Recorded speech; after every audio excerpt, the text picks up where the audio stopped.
capítulo de número 3.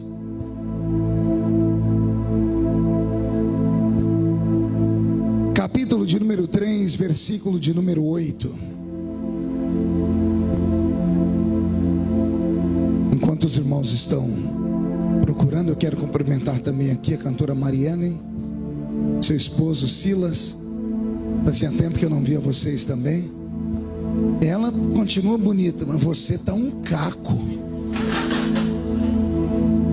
Você tem que cuidar dele também. Não pode pegar todo o dinheiro e investir em você. Tem que ajudar ele, coitado. Me botou um bigode ali que só Jesus na causa. Brincadeira, tá bonitão, parecendo um cantor de pagode, né? Deus te abençoe, Silas. Somos amigos de longa data, né? Os pastores que estão aqui à minha esquerda, alguns que estão no meio da igreja, Deus abençoe todos vocês. Eu estou precisando de um pouquinho de ganho de voz aqui. Onde é a sonoplastia, Roberto? Lá atrás. Você consegue me dar um pouquinho de ganho de voz aqui? Minha voz não é bonita igual a do pastor, não é afinada igual a da Mariana. Minha voz é uma taquara rachada, né? Então me ajude aí. Como é que é o nome da pequenininha que cantou aqui? Sofia. Ah, se eu tivesse a voz que ela tem, né? Eu fui falar para ela, como você canta bonito. Ela olhou para mim e disse, e você prega muito. Tem que dar um beijo, né? Muito fofa. Deus abençoe.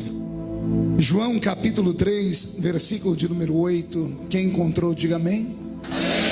Está escrito: o vento sopra onde quer, ouves a sua voz, mas não sabes de onde vem e nem para onde vai. Assim é todo aquele que é nascido do Espírito. Eu vou ler de novo para ver se todo mundo acompanha. O vento sopra onde quer, ouves a sua voz, mas não sabes de onde vem e nem para onde vai. Assim é todo aquele que é nascido do Espírito. Fecha a Bíblia, coloque no banco, na cadeira. Os que estão assentados fiquem de pé, por gentileza.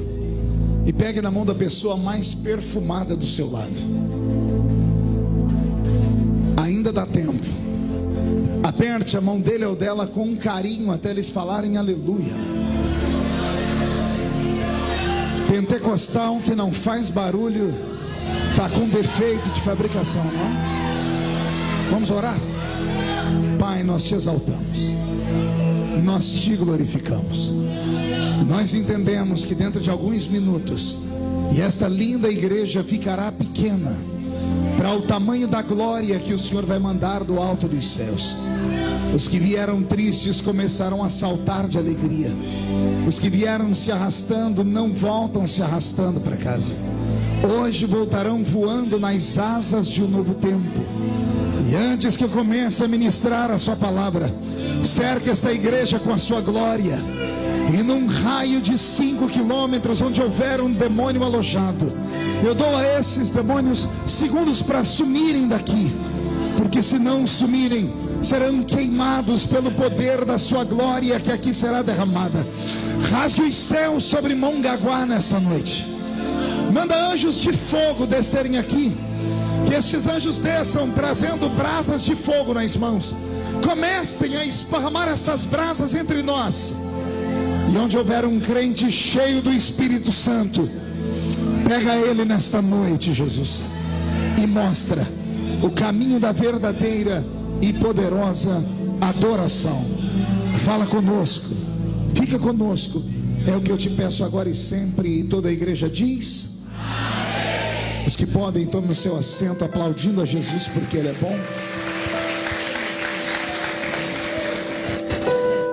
Alguém poderia, por gentileza, chamar um assessor meu que chama Márcio? Deve estar aí na rua comendo pipoca, alguma coisa. Tem como chamar ele? Chama Marcinho. Tem que ser bem rápido. Isso. Ah, você está aí, Marcinho? O que você está fazendo aí em cima? Eu preciso que você vá ali e ajude o rapaz no som para mim. Só para o som ficar um pouquinho mais equalizado com a minha voz. Se o sonoplasta permitir, é claro. O moço que trabalha comigo conhece o meu timbre de voz. O Marcinho já devia ter feito isso, né? Aliás, antes dele, o Roberto já devia ter feito isso, né? Mas Roberto não tem tempo, chega aqui, fica apaixonado com a beleza da igreja e esquece que tem que trabalhar, né, Roberto Marinho? O nome dele é Roberto Marinho. Ó, como o inimigo é furioso com a minha vida. E eu brigo com a Rede Globo. Aí vem Jesus e me dá um tecladista que chama Roberto Marinho. Não, eu joguei pedra na cruz. Nós vamos trocar o nome dele, né? Nós estamos pensando em fazer uma dupla, né? Sepultura e cemitério, né? Mas sim, eu vou conversando até você equalizar o som aí, tá bom? Pastor Roberto trabalhava nos Estados Unidos da América com o pastor Benny Hinn. Aí deixou o pastor Benny Hinn, veio para o Brasil trabalhar com o pastor Benny Ruim, que sou eu, né? Deus te abençoe, viu, Roberto? No final da pregação, se o pastor permitir, o Roberto vai ministrar um louvor para nós bem bonito. Eu ando meio cansado, estava dizendo ao pastor, eu estou ficando velho, né? Ele me deu aqui uma caneca, a irmã Carminha, né? Quem é a irmã Carminha? Cadê a irmã Carminha? Obrigado, irmã Carminha. Mandou uma foto aqui de quando eu devia ter uns 5 anos de idade aqui. Estou ficando velho, né? A idade chega para todo mundo. E servindo a Deus desde os 13 anos de idade, e bregando desde os 13 anos de idade, hoje com 45 anos, são mais de 30 anos na caminhada. E eu não trago na minha memória, desde a minha infância até os dias de hoje, a lembrança de um culto que Jesus tenha faltado à reunião. Alguns entenderam, outros não, eu vou melhorar. Eu quis dizer que desde criança até os dias de hoje, eu não me lembro de um culto que Jesus tenha sequer chegado atrasado à reunião. Muitas vezes, por motivo de força maior, somos obrigados a chegar no culto depois que ele começa. Às vezes, somos obrigados a sair do culto antes dele terminar. Mas Jesus nunca fez isso. Ele sempre chega quando o primeiro crente chega. E ele só vai embora quando o último crente vai embora. Isso quando ele não encontra aqueles crentes maluquinhos, que eu não sei se tem aqui na Baixada, que amam emendar o culto numa vigília. Porque se ele encontrar os vigilheiros, ele fica com eles até o sol raiar. Tudo isso porque ele deixou na sua palavra uma promessa. Ele disse: esta é a minha igreja, e as portas do inferno não prevalecerão contra ela. Quem pertence a esta igreja, dê um grito de glória a Deus. Roberto, mude a música para mim. Eu abri um texto nessa noite no Evangelho segundo escreveu São João, no capítulo 3 e no versículo 8. Eu poderia aqui gastar um bom tempo contando todo o enredo da história que faz o Salvador da minha e da sua alma vociferar, predicar, profetizar esse versículo tão lindo que li. Mas eu não tenho tanto tempo assim. Jesus se encontra com um homem importante do seu tempo, Dr. Nicodemos. Dr. Nicodemos era um homem instruído, um homem rico, um homem importante. Era um sacerdote da lei, era advogado. Era um homem que pisava tanto na sinagoga quanto dentro do sinédrio. Era um homem envolvido com a vida religiosa e com a vida política do reino de Israel. Era um homem extremamente importante, acima de qualquer suspeita. E esse homem vai ter com Jesus na calada de uma madrugada. Na madrugada, depois dele revelar que Jesus era de fato alguém enviado dos céus, ele mantém um diálogo com Jesus, e eu penso que ele pregou para o Salvador. E depois de ter pregado, esperando aplausos, esperando gritos de glórias a Deus e aleluia, esperando alguém dizer a ele: você é perfeito, ele teve que ouvir da boca do Senhor Deus, encarnado homem, Jesus Cristo, se aproximar dele e dizer assim: de tudo que eu ouvi você falar e das histórias que eu ouvi você sobre fazer, só te falta uma coisa. E Jesus dá o golpe de misericórdia: só te falta nascer de novo. Quando a gente lê isso, nós não temos o entendimento da extensão do que Jesus está falando. Jesus não está falando para uma prostituta, não está falando para um bebum, não está falando para um corrupto, não está falando para um assassino, ele não está visitando uma cadeia pública. Ele está falando para o maior líder religioso de Israel, o pastor presidente do ministério judaico daquele tempo era Nicodemos.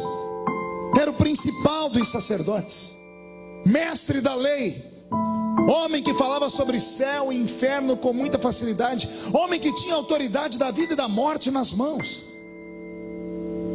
E depois de ouvir o doutor Nicodemos expor o seu conhecimento bíblico, filosófico, Jesus disse assim: na minha avaliação, só te falta uma coisa: você precisa nascer de novo.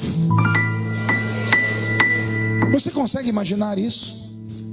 Uma coisa, como eu disse, é falar para alguém que está com a vida caída, destruída, desgraçada. Agora dá uma olhadinha para a criatura que está do seu lado esquerdo aí, do seu lado direito. Olha que crente santo você tem aqui. Não é verdade? Dentro da igreja todo mundo faz cara de piedade, né? Tem uns que eu olho daqui de cima e sou capaz de revelar que tem uma auréola na cabeça, né? É quase um santo barroco. É sério, aqui ninguém mata, ninguém rouba, ninguém fuma, ninguém bebe, ninguém se prostitui, nem adultera. Pelo menos pressupõe-se que ninguém faça isso. Então falar para pessoas que levam a vida regrada na igreja que elas têm que nascer de novo, tem que ser muito corajoso, é um atrevimento, é um tapa na cara da pessoa. É a mesma coisa que você falar assim para ela: você é um falso, é um crente meia boca. E foi o que Jesus disse para aquele cidadão. A vergonha que ele passou foi tão grande que ele tentou transformar o assunto sério numa piada. Ele olhou para Jesus e disse: pode um homem velho entrar na barriga da sua mãe e nascer de novo? Ele pensou que estava em um stand-up, mas ele não estava em um stand-up, não era um show de humor, porque Jesus não tem tempo para brincar. Em todos os lugares onde ele está, as coisas são sérias, principalmente numa reunião como essa aqui. Isso aqui não é uma reunião comum, não é um espetáculo. Às vezes tem áreas de shows, apagamos as luzes, colocamos luzes coloridas.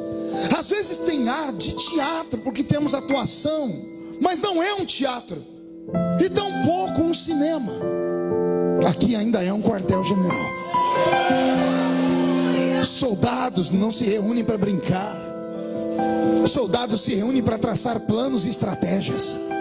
Soldados se reúnem para ouvir experiências de soldados mais antigos, mais velhos, de patente maior. Soldados se reúnem para receber munição pesada, para quando atravessar aquela porta e andar pelas ruas de Mongaguá, ter autoridade para discernir espíritos, e quando discerni-los, agarrá-los pelo chifre, esfregá-los no chão e determinar que esta cidade tem um dono, e o dono dela é o Senhor Jesus Cristo, que aqui está. Depois que Jesus deixou Nicodemos meio tonto, Jesus disse para ele assim: não, Nicodemos, eu não estou brincando, não é uma piada que eu estou te falando. Eu estou dizendo que você tem que nascer de novo. Você precisa nascer da água e do Espírito. Nascer da água eu até compreendo, porque toda criança gestada e gerada no ventre da mãe fica dentro de um líquido, o líquido amniótico, que é água para nós. Então todo ser vivo é gerado a partir da água. Era como Jesus dizendo assim: você precisa nascer de novo, esquecer tudo que você aprendeu com seus pais e com suas mães e com a sua mãe, porque eu tenho ensinamentos maiores para você. Mas não foi só nascer da água, porque a água também limpa. Era Jesus dizendo: você precisa se arrepender dos seus pecados, não os pecados que todo mundo vê, aqueles que só Deus vê, Nicodemos, aqueles dentro da casa, dentro da sua cabeça. Mas Jesus vai mais longe: você precisa nascer do Espírito. E aqui me dá um arrepio na coluna, porque nascer do Espírito é você se reencontrar com o Criador. Era Deus encarnado no homem dizendo para ele: você diz que me serve, mas eu não te conheço. Você prega a minha palavra, mas é só um profissional, é só alguém que faz pelo dinheiro, pelo salário. Você não vive mais do que você prega. E Jesus disse: você precisa nascer da água e do Espírito. E quando Nicodemos percebeu a seriedade, Jesus soltou o último golpe de misericórdia e disse: porque o vento sopra onde quer, ouves a sua voz, mas não sabes de onde vem e nem para onde vai. Assim é todo aquele que é nascido do Espírito. E eu gostaria de saber quantos estão prontos para fazer uma viagem comigo agora.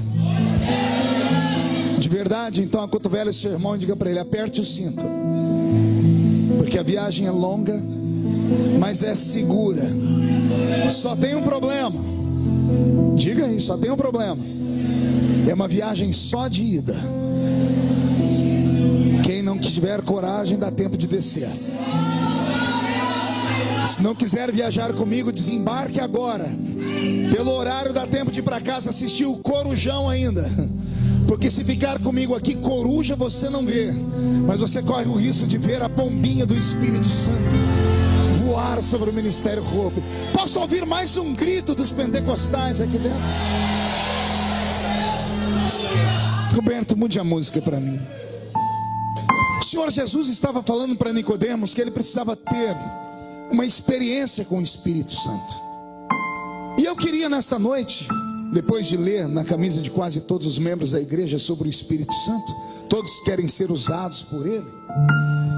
O Senhor falou comigo: fale à minha igreja, quem é o Espírito Santo? Do que ele é capaz? Qual é a atuação dele? Isso em teologia tem uma matéria própria. Uma matéria onde nós só falamos sobre o Espírito Santo, se chama pneumatologia. Pneumatologia é a doutrina do Espírito Santo, do pneuma. Pneuma é isso aqui, ó. É isso. Sopro, vento, fôlego. A palavra espírito vem do grego ruach. E ruach é sopro, vento. Por isso que Jesus está dizendo: o vento, o Espírito, ele sopra onde quer. Ele não pode ser dominado por homens. Ele não sopra onde o homem quer. Ele sopra onde ele quer. Não é o homem quem determina, quem aprisiona, quem domestica o Espírito. O Espírito é Deus. Vou repetir: o Espírito é Deus. O problema da raça humana é que a nossa mente é tacanha e o nosso entendimento é limitado. E quando vamos falar sobre o nosso Deus e vamos recitá-lo na sua beleza da Trindade, a gente turva a mente, porque a gente consegue imaginar Deus Pai, Deus Filho e Deus Espírito Santo, e aí acabamos enumerando: primeiro Deus Pai, segundo Deus Filho, terceiro Espírito Santo. Acabamos falando Deus Pai primeiro, Espírito Santo por último, e isso manda uma mensagem subliminar na nossa mente, e nós acabamos acreditando que o Espírito Santo é menor do que Deus Pai. Não é porque ele ocupa o terceiro lugar da Trindade que ele é menor do que o Pai. É que a mente humana, ela é incapaz de absorver o entendimento divino. Como é que nós podemos compreender Deus? Às vezes eu vejo crentes que estão na igreja desde a arca de Noé. Ou desculpa, não, tem uns que não são tão velhos, mas pisaram no barro que sobrou na terra do dilúvio. Depois de 10, 15, 30 anos na igreja, eles acham que conhecem tudo sobre Deus. Acham que podem escrever livros. Quer ver a coisa mais triste do mundo? É quando você vai tentar estudar teologia. Eu tenho vários títulos. Se você olhar meus vídeos, você vai ver na parede lá do meu gabinete em Brasília, eu tenho mais de 40 títulos. Eu tenho pelo menos 5 formaturas em teologia, com mestrado, doutorado, e recebi um título chamado Doctor in Divinity, doutor em divindade. Bela porcaria, né? Aí todas as vezes que eu olho para os meus títulos, eu começo a rir. Pergunte por quê? Porque até hoje eu abro a Bíblia e tem horas que eu falo: o que o senhor quer dizer aqui? E olha que eu li a Bíblia mais de 30 vezes, de capa a capa. Eu escrevi 21 livros e uma enciclopédia acerca dela. A primeira vez que eu li a Bíblia inteira de capa a capa, eu tinha 9 anos de idade, lá na igreja católica, na paróquia Cristo Rei, onde eu era coroinha junto com o Padre Ângelo. E a Bíblia que eu li não era igual a sua não, viu, seu preguiçoso? Porque a nossa é menor do que a Bíblia católica. A Bíblia católica tem 7 livros a mais. E desde então, apaixonado por esse livro, lendo esse livro, até hoje eu me pego assustado quando eu leio alguns textos que eu falo: como é que eu nunca percebi isso aqui? Eu digo isso porque eu sou acostumado a ler livros grandes, grossos. Eu não leio só a Bíblia, eu leio de tudo. Eu leio livros de filosofia, de psicologia, de psiquiatria, leio livros de política, leio livros de todas as esferas possíveis, leio livros de romance, leio Dan Brown, leio outros mais que se eu citar aqui, alguns vão ficar escandalizados. Eu leio de tudo.